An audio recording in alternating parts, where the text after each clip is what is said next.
Hello students, good morning. Students, in the last lecture we learnt the critical appreciation of the poem Keeping Quiet, and in this lecture we would like to extend some more part in this poem Keeping Quiet. Okay, so as you can see here, I have written here the stanza number 3rd. And what is the stanza number 3rd? It would be an exotic moment. It would be an exotic moment without rush, without engines. We would all be together in a sudden strangeness. So, what does the poet want to tell us through this stanza, through these lines? The poet wants to tell us through these lines that the poet wants to tell us that we all are always on move. We are always on move. He means to say that we the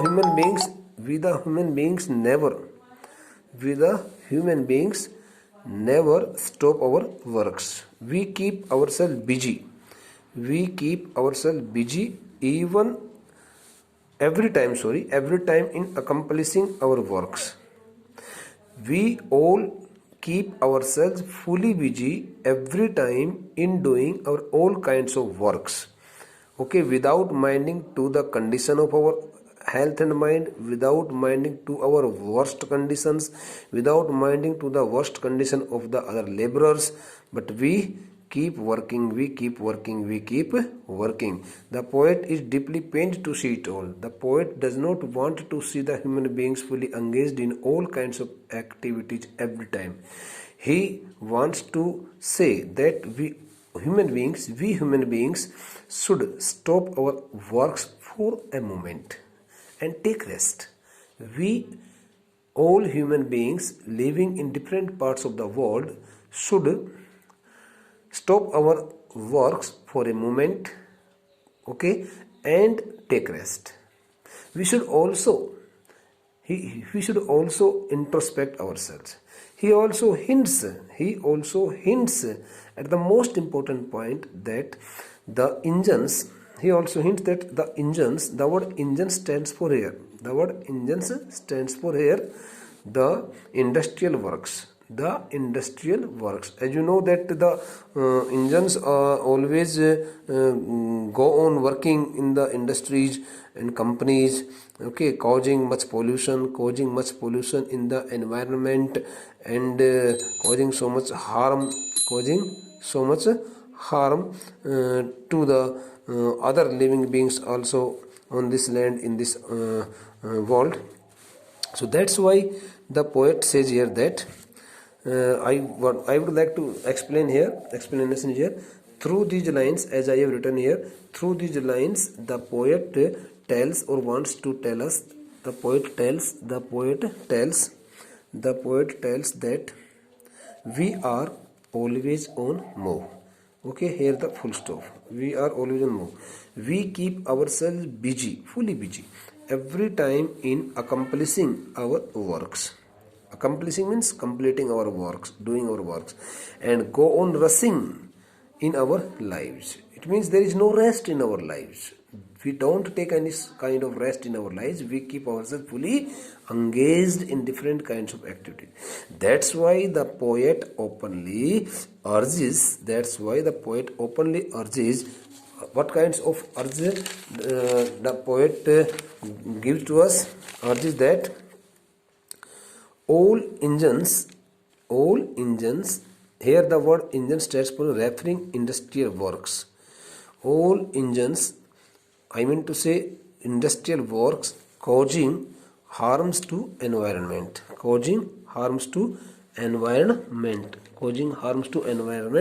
should be seized for some moments. So that the ailing condition of the environment can be improved, can be recovered, and its existence can be prolonged, extended. The poet also sees it quite visibly that the existence of the environment is in great danger.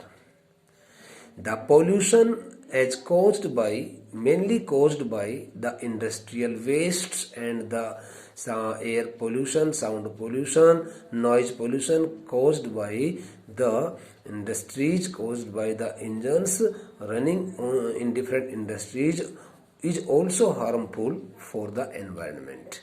So the poet does not want to see it all. That's why he clearly mentions it that we all human beings who work in different industries and in different companies and factories should stop working, and we should also give some rest to the engines so that we can protect the environment and the other innocent living beings, innocent living creatures from any kind of destruction, any kind of harmness. That's why he openly suggests it. Secondly, what does the poet tell us?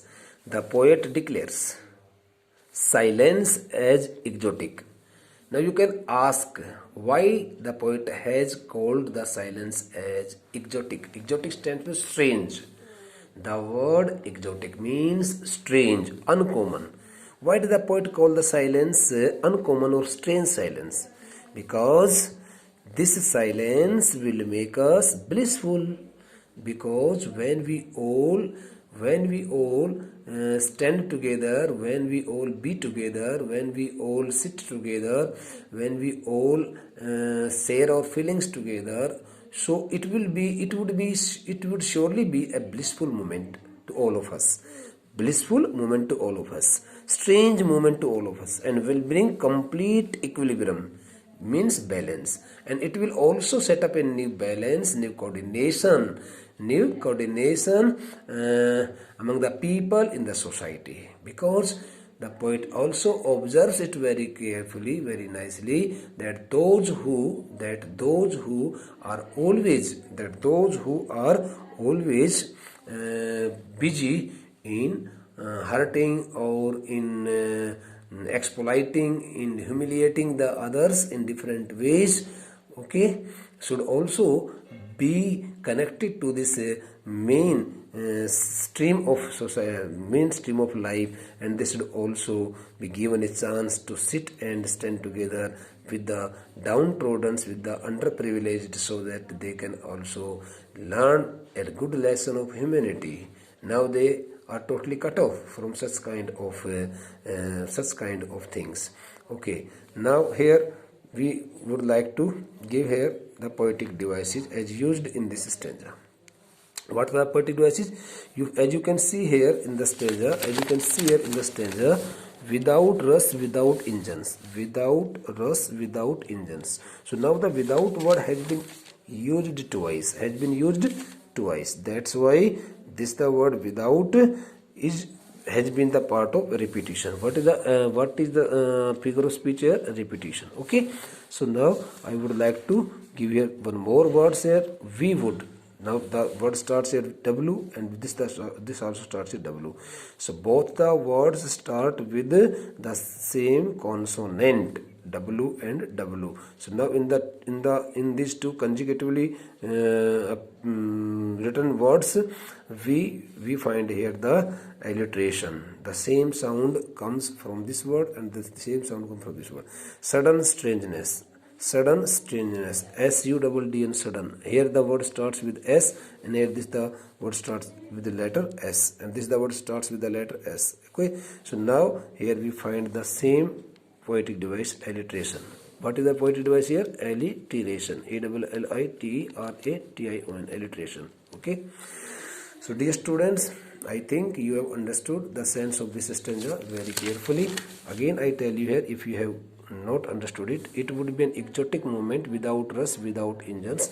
Through these two lines, the poet wants to make us very clear, if we stop all kinds of engines, all kinds of machineries for a moment, for a while, and be together, each other, in under a single one roof, or at a single one place, so it would be really a very blissful moment to all of us, because we all would be the part of the same humanity. We all would share our feelings each other, okay, and exchanging our thoughts and healing the deep wounds of one another. Okay, so we would all be together in a sudden SUWD and sudden strangeness.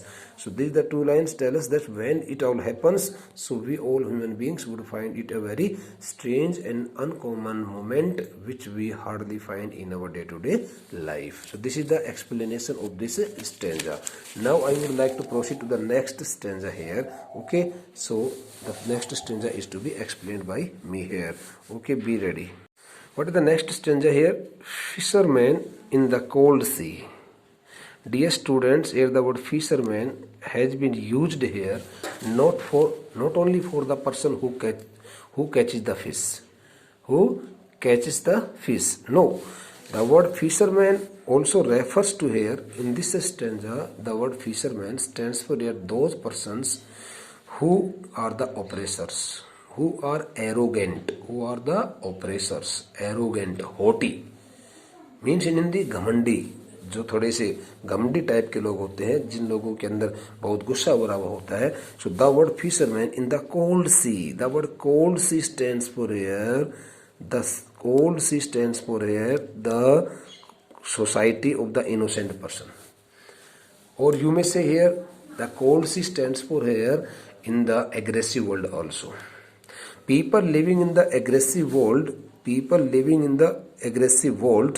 okay, or you may say the people living in the rich societies and in the aggressive world would not harm whales. Oh, what a word. The poet has used the word whales to describe here the innocent and manual laborers and workers. Okay, impoverished workers, underprivileged workers, very poor and pathetic, okay, pathetic condition bearing laborers.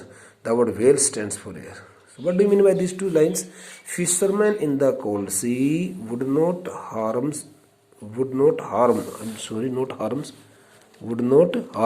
whales.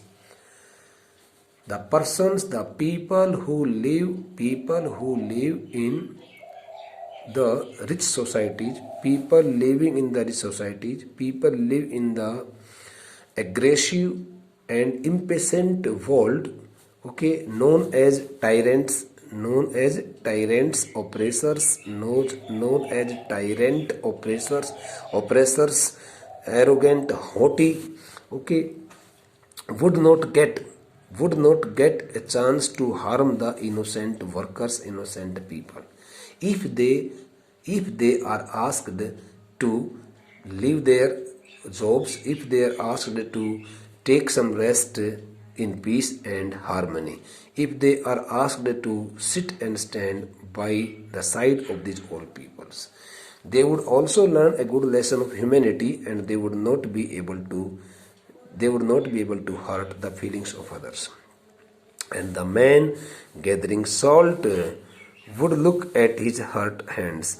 And now the man gathering salt stands for here the laborer or the downtrodden people or the people of the weaker society. The word man gathering salt stands for people of weaker society. Here the word this stands for people of weaker society. WEAK or weaker, people of weaker society, SOCIETY. These the people of weaker society would also get a chance, would also look at their hurt hands, would also get a chance to see their conditions. And in another form, if we take this, if we take the explanation and translation of this sentence, so we can also say that a laborer who gathers the salt in the salt mine, okay, would also get a chance to look at his hurt hands, burnt hands, if he or she is given some time to do so. And if we keep him fully engaged in his tedious task of gathering the salt, in his mind blowing or mind hurting task of gathering the salt. So I think the poet thinks that the person would never be able to heal the deep wounds of his hurt hands and of his life, and he would always be the victims of he would always be the victims of different kinds of problems. So I think now you have understood it, and I would like to give this stanza's explanation in written form in the next lecture. Till now, keep yourself fully connected to the studies. Okay, dear students, the poem which we are learning, okay, is so easy. Here is only single one theme: coordination, cooperation, love, and affection. Okay,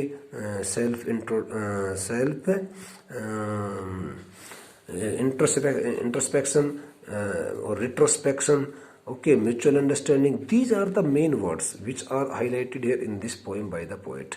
And the poet wants to create a chain of brotherhood, a chain of friendship, a chain of coordination among all the people, okay, living in the world. So this is the main thing. So the next part will be discussed by us later in the next lecture. Thank you.